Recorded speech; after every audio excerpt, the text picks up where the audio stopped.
I'm gonna say investing though, and even rental property, those passive incomes, they're skill sets, and everybody can learn a skill set. As long as you put the time and energy in it, you can learn it, and that's what's so wonderful about people. If we have the right mindset, positive attitude that you can figure it out and things will be fine. If we've got that positive mindset, we can learn these skills, and then with those skills, our job is to add value. Whether it's our education or whether it's the company you work for, you always want to be adding value to what you're doing. Market is the same. It's the same thing. If a company is going up, the stock price is going up, it's because the value of the stock is going up. It's because their revenues are going up, and they're doing something right.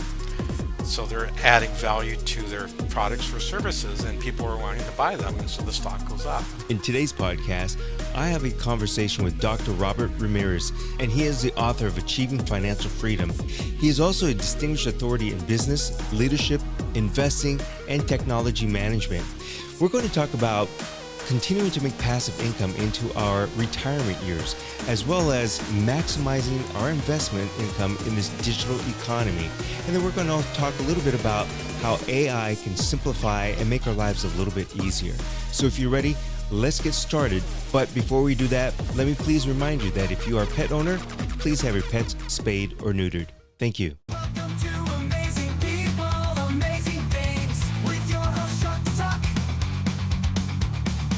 AI, because people ask me about AI and it's taking jobs and things. And the five senses that you mentioned right now, our eyes or hearing or smell and stuff, can AI do that? Nope. Nope. I can No. walk into a room and I can see you just for a second. I can tell what kind of a mood you're in. I can smell your scent, if you've got something on, cologne on. Right? AI isn't there. So there's so many things it can't do for us yet. That's that three-letter word, yet. Yes, yeah. But the You cultural know, it's intelligence piece, it can't do that. we don't really want to call this a book, right? It's more like a guide to help you out, and it's about Yep. achieving financial freedom, building wealth through passive income in the new digital age of financial intelligence. So that's a mouthful, but I got it out. But what I'd like to do with you is go through really three of the things that you have on your that you are really an expert at, and it's how to maximize your investment income in the digital economy, and then also how to use artificial intelligence to improve and simplify your life, and then of course the financial myths of retirement. And the reason I bring up that retirement and all these together is I think going forward, it is about AI. It's going to be everywhere. Yeah. And I think a lot of people are, like you said just a second ago, is I think people are worried. Is it going to take my job? What's my future income going to look like? What do I need to do now? And when I retire, what's going to happen? Part of your subject matter is passive income, but is there really such a thing as passive income? And what does a passive income mean? Absolutely, Chuck. Can I give you my own example? Oh, And yes. so let me share a quick story with you. In 2008, I had a good job as a director of a company in information technology, and that's what I had done since graduating from college. So I worked as a director for big companies in Southern California in IT. Well, in 2008, when the market just crashed, 2008, 2009, I I was terminated from my job. I was laid off. And all along I thought, oh, well, they're going to keep key people, and we were bought by another company. They're going to move me with this other company, but they didn't. All they did is take the data and our customers. They didn't care about the people. It was just data and customers. So I started applying for other jobs, and I thought, okay, I'll be able to get another job quickly. But what I found out is, as a director, I had the people skills, but I didn't keep up with all the technical Microsoft certifications that they were looking for. So it was very, very difficult. So I ended up changing professions. But I remember standing in front of my house. I had six kids.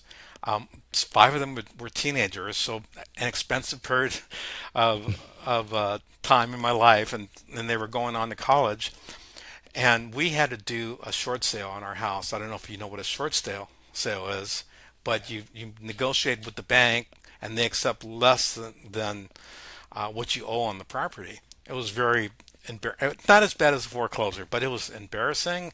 I felt I felt little. I lost my confidence. I couldn't find a job. And I remember telling my wife, I said, you know what? I'm never going to rely on one source of income again in my life. I'm going to figure out ways to create passive income, multiple streams of income, so that I've got my primary job, but I've got income coming in through different sources. And so since then, I started doing that. I found a job actually with the university that I'm at now.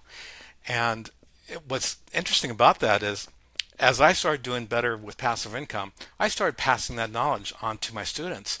And they started asking me questions. And then I realized, oh my gosh, there's so much basic knowledge that they don't have when it comes to financial intelligence and taking care of their own finances. And so I'd explain to them, taking care of your own personal household is like running a small business. You know, you've got to keep track Hmm. of all your income and all your expenses and have a budget and then save and then invest in the future. And as I started talking about investments, they their ears would perk up. They'd want to know more. So all the information that is in my book is what I started teaching to my students over the years, things that they wanted to know about. But most of it is about passive income. And so a couple of my favorite ways to have passive income is one is investing. I mean, people, if they just have their money in a savings account, making a half at a brick and mortar bank, making a 0.5%, or maybe at an online bank, maybe 4 to 5%, as opposed to what the S&P has done over 50 years to generate between 8 and 10%. If they at least are invested and get what the SPY index is getting, then they're going to make a lot more than their money in the savings account. And that's just a form of passive income. So if you can get good at investing, which is a skill that can be learned by anybody, then you can do a lot better than that 8 to 10%. I can give you Hmm. some examples of that. But before I give you an example of that, I just other passive income ideas. If you look at all the billionaires, millionaires, after they made their money by starting a company like Tesla and Facebook, they buy assets such as property, land, real estate, right? And that's a Hmm. safe investment. Well, then if you buy your typical 3 bedroom, 2 bath house and you rent that out, then you're using leverage in order to buy the house because you're only putting down, let's say, 20 to 25% down for a $500,000 house. That $500,000 house is appreciating at 6, 7%. So you're making on that leveraged money, you're making that much. Plus your renter, if you can do it correctly, your renter is paying a good portion of that rent, and your rents can go up every year. So it's a great way to have passive income through rental properties. So those are my two favorites. But you can have passive income through your hobbies. I mean, there's no better time in technology right now when we've got social media, we've got Facebook, we've got AI, we've got the entire U.S. and the universe of the countries who want to buy from us, so we can reach all those people, so we can come up with some good passive income. The opportunities are out there, and it's with technology, it's actually easy to bring in Is it passive income. wrong to think though with passive income? Because I could be wrong on this, but people believe passive income is you do it once and you just let it sit there and it'll make money for you. But now I've been hearing with passive income that's not so much as true. You still have to manage it. You have to work a little bit, and it's not like press a button and walk away. Is No, you're absolutely correct, Chuck. Uh, let's take real estate. mm-hmm, You don't have to manage the property yourself. You can hire a property manager and pay them a small fee to manage the property, but you still have to manage them. So you're not going to get away from them completely. You still have to do a little bit of work. But once you've got that in place, it's actually very little work that you need to do. Investing is the other topic that I talked about, and it just, it really depends on what kind of an investor you are. I've done day trading, swing trading, long-term trading, but now as I get older, I like the long-term investments. That way I don't have to spend time. I can just, you pick good investments and you just let it ride. If it goes down in value, that's okay. That means I can buy more at a cheaper price because I plan on holding this for a long time. And so there's actually very little work that you need to do with that. So you're not completely hands off, but you know maybe an hour a week is very little time. Uh, like I said, different if you're day trading. Yeah, that's different. Then you got to be right on there You've got all the to time. watch every single tick and be on there. You can make some Yeah. good money, but it's too that's gambling for me. I don't do that. You don't want to be stressing about things all the time. And I think oftentimes, at least my experience personal is if you're stressed about that and about the money, you might make these incorrect decisions because you're deciding on emotions or you're reacting to something. Yes, Um, yes, and that's why I refer to it as you need to be able to sleep at night. You don't want to if mhm. it stresses you out too much, it's not for you. If you don't, and it's probably because you don't understand it, or maybe you're not doing it correctly. So you have to you do have to listen to your body and how it makes you feel, because those emotions will make you to not have very good decisions or make the wrong decisions. In trading, people get in trouble because they end up buying and selling too often. Oh Yeah. no, the stock went down by 5%. I'm jumping out. Well, the next day maybe it jumped back up by 10%, right? So you jumped out too quickly, and then the next day went up by 10%. Now you're jumping in, but it's 5% higher than where you were to begin with. So, but I'm gonna say investing though, and even rental property, those and passive incomes, they're skill sets, and Hmm. everybody can learn a skill set. As long as you put the time and energy in it, you can learn it, and that's what's so wonderful about people. If we have the right mindset, positive attitude that you can figure it out and things will be fine. If we've got that positive mindset, we can learn these skills, and then with those skills, our job is to add value. Whether it's our education or whether it's the company you work for, you always want to be adding value to what you're doing. Market is the same. It's the same thing. If a company is going up, the stock price is going up. It's because the value of the stock is going up. It's because their revenues are going up, and they're doing something right. So they're adding value to their products or services, and people are wanting to buy them, and so the stock goes up.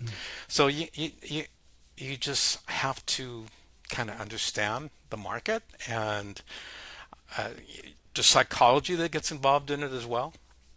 But anybody can learn. That's what I like about this day and age. We've got or I call him Professor Google, right? And now we've got AI, which will take the best of Professor Google and summarize it for you. It's like, how good is that? I mean, I can do it on my iPhone in a second. You know, AI, tell me about this. How does this work? And Right. it searches the internet and comes up with the best answer for you. So we've got so much technology that's so fantastic at our fingertips. It's an amazing Let me time to ask move you forward. Yeah. this then, as far as that AI goes in this financial world, whether it be investing in the home or stocks, how can we use AI to help us in those areas, or even help us in general about finances? Okay, AI is still relatively new to people, so we're still at the early stages, but it's gonna and big companies and middle-sized companies, they're all playing around with AI, and they're all starting to integrate AI into their platforms. And with AI, though, it requires a lot of data in order to do its analysis, in order to come up with the right answers. But there's financial institutions that are going to be using AI more and more to help them make the decisions in order to when to buy stocks, when to sell stocks, um, and there'll be platforms for trading built on AI applications. So some are testing that now, but it's going to get better and better and better. And so there's going to be a lot of changes. Um, I'm It's going to be amazing. Yeah. I wonder though if there's going to be any type of regulation sometime in the near future with AI and investments in stock, because it's gotten to the point where I know like investing or even buying tickets, all of a sudden a human goes to make that transaction and you're going, wait a second. What do you mean it's all gone? It just turned on. But no, you've got these Yeah. bot things out there that are buying, trading, doing all this. Do you think that sometime in the future that, is it possible that they're going to regulate this AI stuff as far as helping us buy, sell, trade, or anything? Yeah, there's definitely going to be more regulations. We're still waiting for regulations. It kind of reminds me of cryptocurrencies, right? Because I've been following cryptocurrencies, and Mm. we got the major ones like we've got Bitcoin and we got Ethereum, and I invest in those. They're still at the early stages. It wasn't until January of this year that 11 major companies such as Fidelity and BlackRock, they opened up what's called electronic traded funds (ETFs) in order to buy Bitcoin. And that's a much Hmm. easier way to buy Bitcoin than it is to have your own wallet and make all these steps and be worried about the security and somebody hijacking your information. So with these ETFs that just came out in January, it's become um, much easier to buy, but we're still waiting for the regulations. We got the Mm. Congress and senators, and we got SEC. They're all fighting for making better regulations on what this means. Meanwhile, we got countries that are adopting it. We got it's moving forward. But on the good side, for those of us who have taken the time to get educated with regard to AI and these Ethereum and blockchain, the early investors will be rewarded for owning those assets. And if you Mm. if you look at these assets just over the last 4 years, they've been the best performing assets, better than the stock market, better than gold, better than silver, commodities. There's only just a couple things are doing well this year. One of them is called the Mag Seven, which is the Magnificent Seven. Stocks such as Tesla and Google and Amazon, their performance has been fantastic the last 2 years. But unless you're in the market and trading, you may not be aware of these things. You can buy a little ETF called the Mag Seven. Um,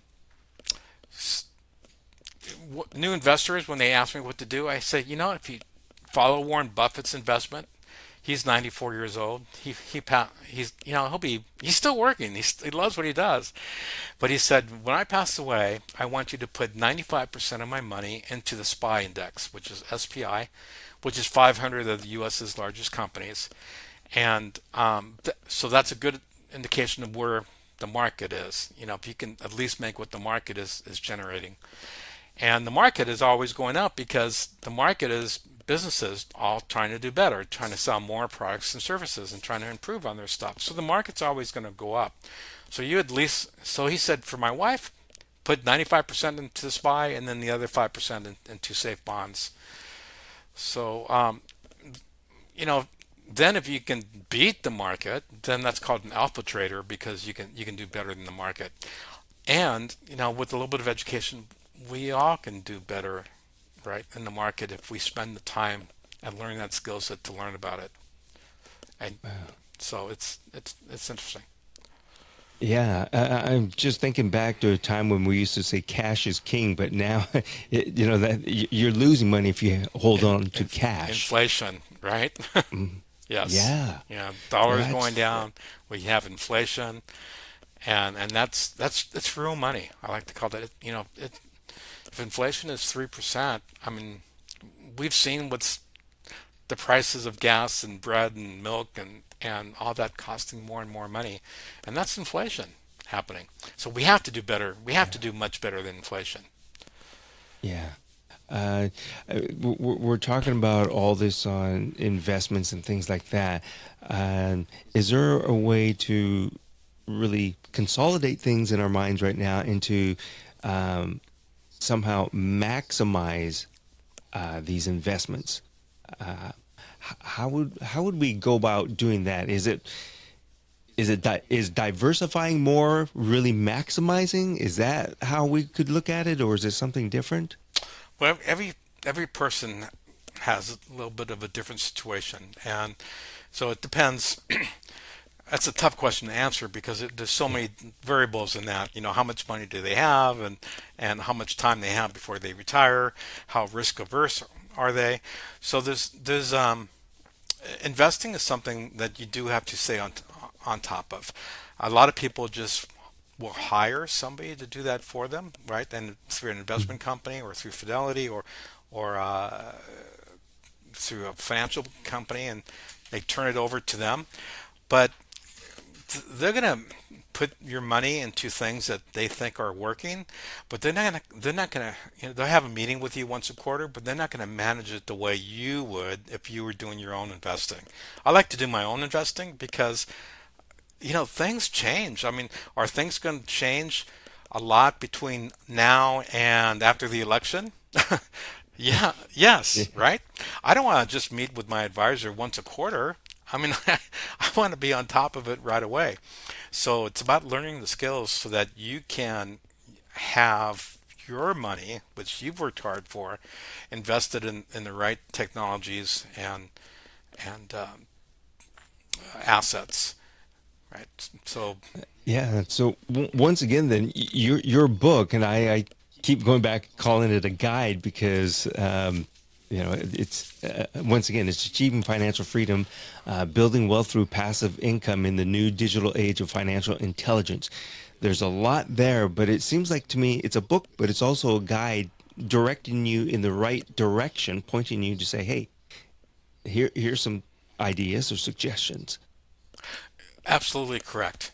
So when I started writing the book, I was thinking of the knowledge that I was passing on to my students, and I work for a university that the average age of our students are between 26 and 34, so they're not right out of high school. They're people. They all work. They all have families, and I realized there's so much that they didn't know about financial freedom, financial intelligence, how to invest, and so it's a guide, as you said, to help them to get started with investing, why they should be investing, how do they start creating some passive income, why, how to get out of debt, why, how much to save, why, how do you buy real estate, and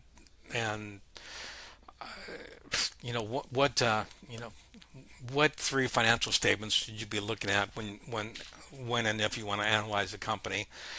So it's got all those things, and so you could pick up the chapter, and there might be a particular chapter that you want to learn more about, and just follow the guide. A lot of people ask me, "Will Social Security be there?" And Mm. that's a scary one because we've all heard that in 10 years funds are going to run out. What's going to happen? They're talking about decreasing it by 20%. And you know what's scary, Chuck, is I'm a baby boomer, so I'll be retiring soon, hopefully. But there's 11,000 baby boomers that retire every day, Wow. and their number one stressor is financial stress because many of them are going to outlive the retirement money that they've saved. Social Security, Roosevelt created Social Security in 1935, and that time when he created that, you could retire at 65, but people were only living to about 67. So what's changed since then? Well, now we're living a good 20, 25, 30 years longer than that. So our money, it doesn't make any sense that our money just lasts 2 years. Our money's got to last another 25 years. So if you think of it that way, you definitely need passive income, because if you just retire and you stop having that income going into your 401k or your ETFs, you're going to run out of money.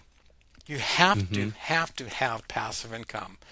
So it's not it's really important. Unless you've got $3 million and you're gonna keep be able to roll that over, and most people don't. So then Yeah. they're not going to have enough money. The one thing when you were mentioning that at your university, you were surprised that the students are between 26 and up to 30s, that they didn't have much knowledge in finances. I've always thought that we need to put this into high school and have it as an elective, a financial intelligence. Great thing, like you said at the end of your book title. There needs to be, because I also hear so many people say that, oh, I didn't know I should do that. Oh, I didn't know anything about that. Or how do you do that? It's, if these when these young adults actually realize that, oh my gosh, I've got a credit card and I'm paying an average of 25% on my credit card. If you could make 25% in the market, you'd be a genius. You'd be doing so well, right? yeah, And you know, you're making that money work for you. But they don't you got to connect the dots. You don't want to pay that 25% to the banks to make that money. They're doubling their money per the rule of 72. They're doubling their money in three years. They're going to double your money from you. Well, no. Pay off those credit cards and invest that money, and you try to make 20 to 25% on your money. It'll yeah. turn your world around. So It, it's those simple things that, not simple things, but for everybody, it's simple for me because I talk about it a lot. But for many people, they might be hearing that. Oh, I didn't realize that, Dr. Bob. yeah. It's oh, okay, I get it now. So But it it's could be a simple thing. I mean, as simple as, I think if you're back in school, I'm just going to say the high school period. If you had a financial freedom, financial intelligence course, and they talked to you about compounding interest, yeah. you would go, "Oh, you mean if I start saving $50? I'm just going to use a low number, $50 now, when I'm just 17 years old, and put it in this investment, I could end up with $1 million." Yep. Yep. Yeah, Yep. but I like we to don't show talk them. I about like that. to show them those numbers. Yeah. And do an example of that. And you're right. There are some schools that do teach financial education, but it's a small amount. I mean, maybe 10% of them do a little something, Hmm. but the schools are mainly concentrating on the math, the sciences, the readings, the STEM courses. STEM. STEM. Hmm. So they're mainly concentrating on the STEM courses, but wow, I mean, taking care of your personal household is like running a business. And so if we taught them to run their business better, they would be, better investors and would have less stress and won't panic over their retirement. Yeah. Put a little financial stuff in that M for mathematics on STEM. You Yes. know, Yes.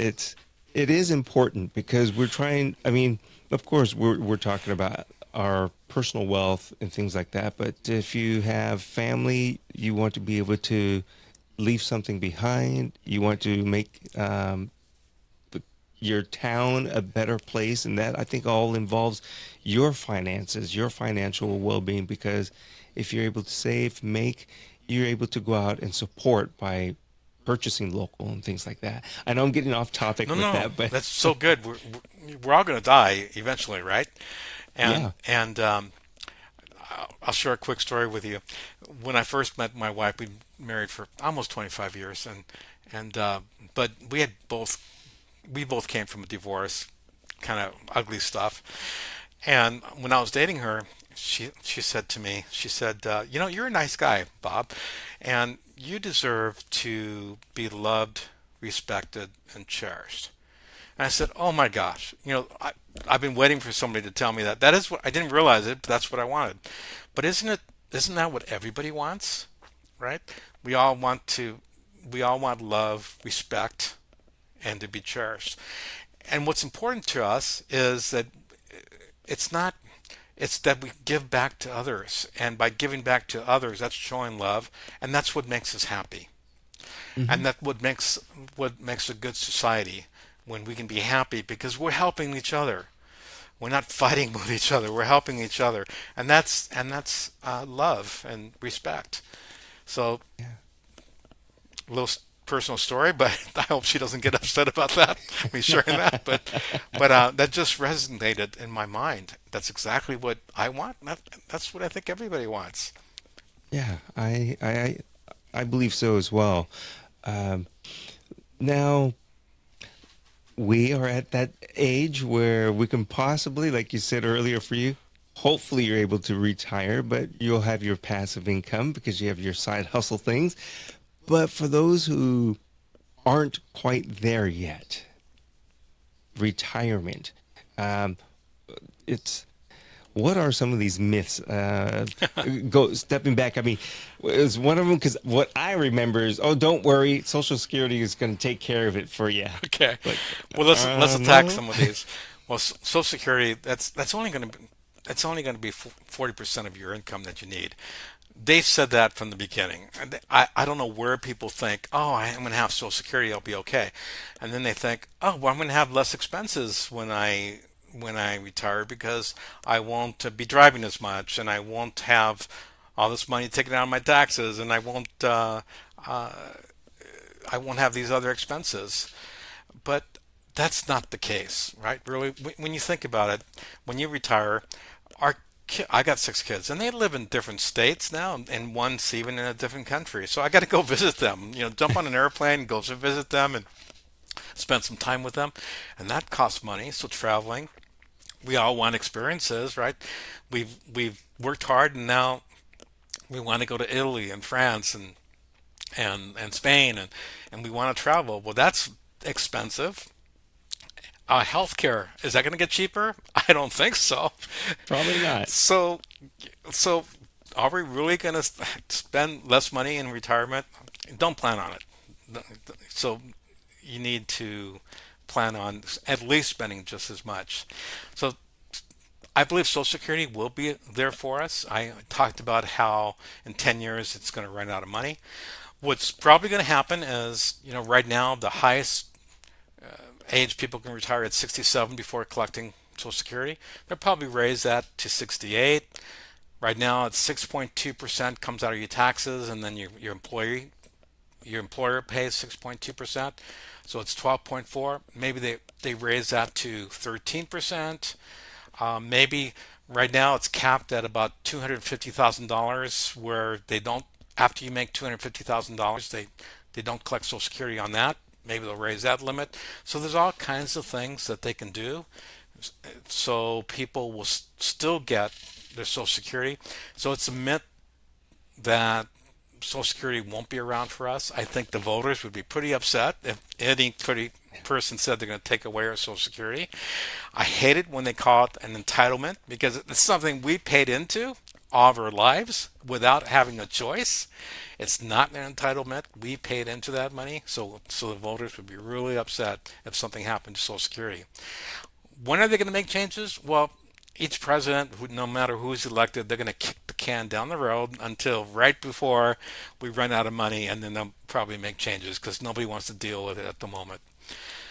So that's those are a few of the myths, and then the other thing I want to address is we were talking about when people retire. You know, you have to decide when to start collecting your Social Security, whether it's at 62, which is Yes. early, you're going to get a 32% reduction, 60 or 60 or your full age, mine happened to be 66.7, then you get 100%. But if you wait till 70, which is another 3 years, then you get an additional 24% for the rest of your life. Well, I was going to, I actually started taking my Social Security when I turned 60. Now I'm giving away my age. When I turned 66.7 or 6, I started collecting my Social Security. But now I'm going to go back to the office and say, you know what? I'm in good health. I like what I do. I'm probably going to keep working till I'm 70. So I'm going to not collect it till I'm 70 and I'll collect that extra 24%. Oh, can I stop you right Yeah. there? Because this is really Okay. important because um, can you start collecting at that earlier age and then stop and go back to work Yes. and draw a full income and then not affect your Social Security? Yes. So um, people change their minds, and the Hmm. Social Security Administration, they realize that. So they give you 1 year to change your mind. So a few things. One, you do not have to pay back what you've already received. All they do is they pause it until you turn 70, or until you say, okay, I'm ready to collect it. So you don't have to pay that money back. Um, you're just pausing it. You just have to notify them, and then they won't give you from the time you pause it till you start collecting it. Let's say 70, you're not going to get that Social Security check until you're ready to collect it again. So yeah, you can change your mind in terms of working. Once you hit your full Social Security age, then you can definitely work as much as you want without it affecting the amount of your benefits. If you collected if you collect it early, it makes a difference. But once you reach your Social Security age, you can work as much as you want. Okay, so it's not like you can cheat and take a furlough and start collecting at 62 and almost hitting that 63. You say, "Oh, you know what? I love working. I want to go back to work." So that's you can't do that. You have to wait till that full retirement Yeah, age, official full. Okay. yeah, yes. But yeah, but we can change our minds on when to receive that, and it's a personal decision for every single person. You have to really look at, well, how much longer do you plan on working? How's your health? If you're in good health, I Mhm. mean, do you have the type of job that you don't like because you're out in the hot sun putting on a roof for somebody or laying asphalt in the street, which is physically taxing on you? Then Yeah. you're not going to want to do that. But I've loved my job more and more ever since COVID because I get to work 3 days from home, so it makes my job a little bit easier. And same with a lot of people as well. Yeah. Well, I mean, all this is fantastic information, and I want to just make sure once again that folks know where to find the book, and they need to. Is your book titled under authored by Dr. Bob Ramirez, or is it under Dr. Robert Ramirez? It's under Dr. Robert Ramirez. It can be found. The Okay. easiest place is Amazon, and it's called Achieving Financial Freedom. And the reason it says building wealth through passive income in the new digital age of financial intelligence is because I teach people how to also invest in some things that we would call riskier. It's not a risk to me because I understand it, but Bitcoin, Ethereum, and some of the cryptocurrencies. So that's addressed in there as well.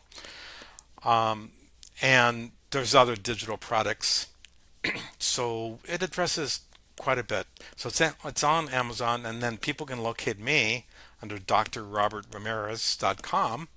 And I also provide a free 30-minute consultation if anybody needs consultation on retirement or investing, or they just have general questions. I love to help people, so I can do that too. So if Well, they reach me on the website, I will help them. okay. Again, this has been really very helpful and very good information, and I know we've just scratched the surface. So, my hopes is that people really take this to heart and look at their financial situations and figure out a way to um, create a passive income, and definitely go and find your book and hopefully get the book because it's once again I'm going to call it a guide, and oftentimes we all need a guide to help us along on our journey, and Yes. this is probably going to be a good thing for everybody to have. So Yeah. thank you for what you do, Chuck. It's amazing, amazing, amazing people, amazing things. Yes. And uh, Dr. Robert Ramirez, thank you for doing what you do, working at a university, and also putting this information out there for everyone and anyone to get. So Welcome. Appreciate thank you it. very Thank you. much.